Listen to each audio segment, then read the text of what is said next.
السلام علیکم ورحمۃ اللہ۔ آپ کی کچھ میسیجز آئے ہیں اور کالز بھی مجھے بتایا جا رہا ہے کہ اس وقت بہت سارے کالرز بات کرنا چاہ رہے ہیں۔ ریحانہ سمرو نے میسیج بھیجا ہے کہ عامر بھائی، آپ نے پروگرام کے دوران حضرت حذیفہ رضی اللہ تعالی عنہ کی روایت سے قیامت کی 72 علامات سے ہمیں آگاہ کر کے ہماری آنکھیں کھول دیں۔ کیا دیگر صحابہ کرام رضوان اللہ تعالی علیہم اجمعین سے بھی قیامت کی اسی طرح کی روایات موجود ہیں جن میں اس طرح کی علامتوں کا ذکر ہے؟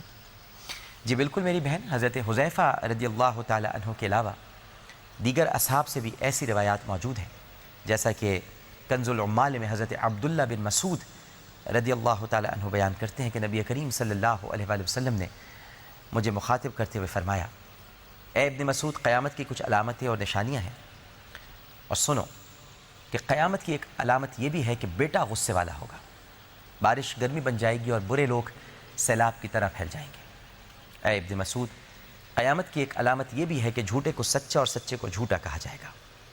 اے ابن مسعود، قیامت کی ایک علامت یہ بھی ہے کہ خیانت کرنے والے کے پاس امانت رکھوائی جائے گی اور امانت دار کو بددیانت کہا جائے گا۔ اے ابن مسعود، قیامت کی ایک علامت یہ بھی ہے کہ غیروں سے تعلقات بڑھائے جائیں گے اور رشتہ داروں سے دور رہا جائے گا۔ اے ابن مسعود، قیامت کی ایک علامت یہ بھی ہے کہ ہر قوم اور قبیلے کے منافق لوگ اس کے سردار بن جائیں گے۔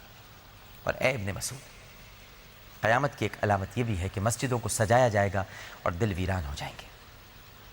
اے ابن مسعود، قیامت کی ایک علامت یہ بھی ہے کہ مرد مرد سے اور عورت عورت سے جنسی لذت حاصل کریں گے۔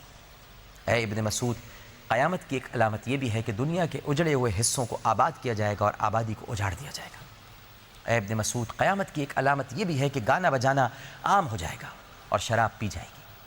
اے ابن مسعود، قیامت کی ایک علامت یہ بھی ہے کہ تانے دینے والے اور عیب نکالنے والے بڑھ جائیں گے۔ اور اے ابن مسعود، قیامت کی ایک علامت یہ بھی ہے کہ زنا کی اولاد کی کثرت ہو جائے گی۔ دیکھتے ہیں اس وقت ہمارے ساتھ ٹیلی فون لائن پر کون موجود ہے۔ السلام علیکم۔ السلام علیکم ڈاکٹر صاحب۔ جی وعلیکم السلام۔ ڈاکٹر صاحب، میں نصیر راجپوت بول رہا ہوں گلستان جوہر سے۔ جناب علی، آپ کا پروگرام بڑے شوق سے سنتے ہیں اور ہمارے علم میں کافی اضافہ ہوتا ہے۔ اللہ تعالیٰ بڑی آپ مہربانی، سے زور بیاں اور بڑی مہربانی کرے بڑی مہربانی بڑی اور اللہ تعالیٰ آپ کو اور ہمیں ہدایت دے۔ جی فرمائیے۔ سوال یہ ہے سر کہ اسلام میں والدین کی فرما برداری کس حد تک مطلوب ہے اور اس سلسلے میں نافرمانی کرنے والوں کو حضور پاک کی طرف سے کیا وحی فرمائی گئی؟ جی بہت شکریہ جناب، بڑی مہربانی آپ کی۔ دیکھیے، اسلام میں والدین کی فرما برداری کس حد تک مطلوب ہے اور والدین کی نافرمان اولاد کے بارے میں سید العالمین صلی اللہ علیہ وآلہ وسلم کیا فرماتے ہیں، اس کا اندازہ تو اس ایک حدیث مبارک سے لگا لیجئے کہ جس میں ماہ رمضان کے روزوں کو جان بوجھ کر قضا کرنے والے، رسول کریم صلی اللہ علیہ وآلہ وسلم کے ذکر پر درود نہ پڑھنے والے اور والدین کی خدمت نہ کرنے والے کو ایک جیسا شمار کیا گیا ہے۔ صحیح بخاری میں حضرت جابر رضی اللہ تعالیٰ عنہ بیان کرتے ہیں کہ نبی کریم صلی اللہ علیہ وآلہ وسلم ایک روز مسجد نبوی صلی اللہ علیہ وآلہ وسلم میں ممبر پر تشریف لے گئے۔ جب آپ پہلی سیڑھی پر آپ نے اپنا قدم مبارک رکھا یا تشریف فرما ہوئے، دونوں روایات ہیں، تو آپ نے فرمایا آمین۔ اسی طرح دوسری اور تیسری سیڑھی پر آمین کہا۔ صحابہ کرام رضوان اللہ تعالی علیہم اجمعین نے بارگاہ رسالت مآب صلی اللہ علیہ وآلہ وسلم نے عرض کیا، یا رسول اللہ صلی اللہ علیہ وآلہ وسلم، 3 بار آمین کہنے کا کیا سبب ہے؟ تو آپ صلی اللہ علیہ وآلہ وسلم نے ارشاد فرمایا کہ جب میں پہلی سیڑھی پر چڑھا تو حضرت جبرائیل حاضر ہوئے اور کہنے لگے کہ بدبخت ہے وہ شخص کہ جس نے رمضان المبارک کو پایا اور یہ بابرکت مہینہ رخصت ہو گیا مگر وہ اپنے گناہوں کو نہ بخش پا سکا۔ اس پر میں نے کہا آمین۔ دوسری مرتبہ حضرت جبرائیل علیہ السلام نے ارشاد فرمایا کہ بدبخت ہے وہ شخص جس کے سامنے آپ صلی اللہ علیہ وآلہ وسلم کا ذکر پاک ہوا اور وہ آپ صلی اللہ علیہ وآلہ وسلم پر درود پاک نہ پڑھے۔ اس پر میں نے کہا آمین۔ اللہم صلی علی سیدنا و مولانا محمد وعلی آلہ وصحابہ وبارک وسلم وسلم۔ تیسری مرتبہ حضرت جبرائیل علیہ السلام نے کہا کہ بدبخت ہے وہ شخص جس نے اپنی زندگی میں والدین کو یا ان میں سے کسی ایک کو پایا اور وہ ان کی خدمت کر کے جنت حاصل نہ کر سکا۔ اس پر بھی میں نے کہا آمین۔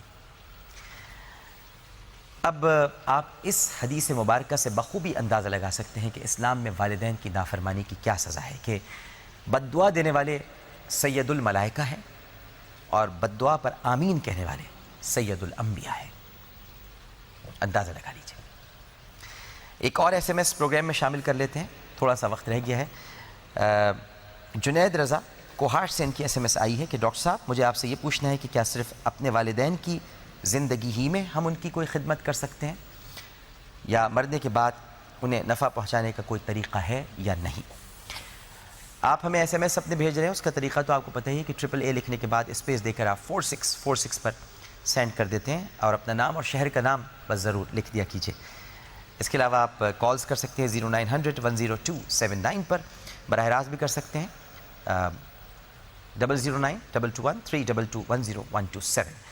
جواب یہ ہے میرے بھیا جنید رضا صاحب، ویسے تو اسلام میں والدین کے بے شمار حقوق بیان ہوئے ہیں، مگر ان میں سے 14 خاص حقوق علماء کرام نے بیان فرمائے ہیں، جن میں 7 حقوق مرنے سے پہلے اور 7 حقوق مرنے کے بعد ہیں۔ والدین کے حیات میں جو 7 حقوق بیان ہوئے ہیں وہ ہیں ان کا احترام کرنا، ان سے محبت کرنا، ان کی فرما برداری کرنا، ان کی خدمت کرنا، ان کو آرام پہنچانا، ان کی ضروریات کو پورا کرنا، ان سے ملتے رہنا اور خیر خیریت پوچھتے رہنا۔ جبکہ والدین کے وہ 7 حقوق جو ان کی وفات کے بعد اولاد پر فرض ہیں، ان کی ترتیب جو ہے وہ اس طرح سے ہے کہ ان کے لیے اللہ سے معافی اور رحمت کی درخواست کرنا، ایسا عمل کرنا جس کا ثواب مرنے کے بعد بھی انہیں پہنچے، ان کے رشتہ داروں اور دوستوں کی عزت کرنا، ان کے رشتہ داروں اور دوستوں کی مدد کرنا، ان کے ذمے جو قرض ہے اسے ادا کرنا، ان کی جائز وصیت پر عمل کرنا، اور وقتاً فوقتاً ان کی قبر پر حاضر ہو کر دعائے مغفرت کرنا۔ یہ سب حقوق میں شامل ہے۔ ناظرین کرام، اس کے ساتھ ہی آثار قیامت کا وقت اپنے اختتام کو پہنچا۔ اگلے ہفتے تک کے لیے عامر لیاقت حسین کو اجازت دیجیے، انشاءاللہ مزید علامات کے ساتھ حاضر ہوں گے۔ اپنا بہت خیال رکھیے گا۔ اللہ حافظ۔